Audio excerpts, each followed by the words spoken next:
दर्शक श्रोताहरू नमस्कार। यति बेला म चोइता गौतमले आफ्नो र्याली सुरु गर्नुभएको छ, घर दैलो प्रोग्राम। म यसलाई चाहिँ हल्का रिपोर्टिङ गर्दैछु। जनताले के कस्तो, नागरिकले के कस्तो दुःखहरू सेयर गर्नुहुन्छ सोभितासँग भन्ने कुरा म तपाईँलाई प्रत्यक्ष देखाउनेछु। म कुनै पनि पार्टीको झोले अथवा कुनै पनि पार्टीको समर्थनमा छैन। म अहिले आफ्नो रिपोर्टिङ गर्दैछु, आफ्नो कन्टेन्ट क्रिएसन गर्दैछु। यसलाई तपाईँले शान्तिपूर्ण तरिकाले पोजिटिभ रूपमा लिइदिनुहुन्छ भन्ने मैले आशा गरेको छु।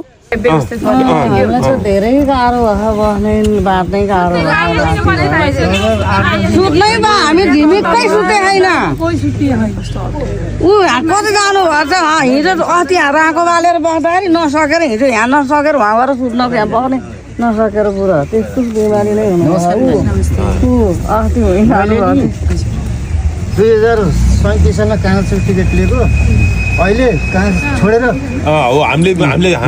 भण्डीको सदस्य कार्ड ल्याएको छु। अहिलेसम्म केही छैन। तपाईँ आउनुहोस्, त्यही भएर तपाईँसँग हात जोड्दैछु।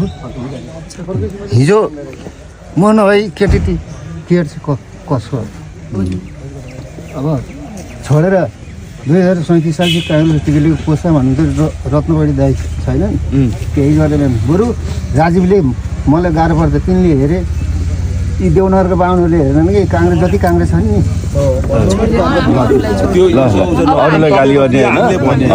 अब हामीले गर्ने हो है। यो तपाईँहरूले जे भन्नुभएको छ जङ्गलको नजिक भएको भएर अब हामीलाई यति तपाईँहरूको त्यो पत्ता लाग्ने बित्तिकै धेरै राहत हुन्छ। त्यसलाई प्राथमिकतामा राखेर कायम गर्ने। त्यहाँ ऊ तल नि अल छ, नरमाथि नि अल छ, यति बिच छैन, 4 किलोमिटर छैन। यति होस् हामीलाई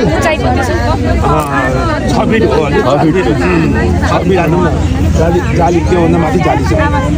अहिले प्राथमिकतामा राख्ने लडाइँ गरेर सरकार आउँदा केही गर्न सकेन। उहाँलाई यथार्थ कुरो सही टाइममा हामीले बोलाएर उहाँ हाम्रो एकदम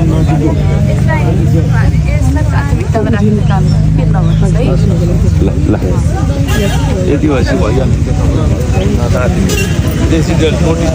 नोटिस टिपेर लान्छन् अनि काम हुन्छ।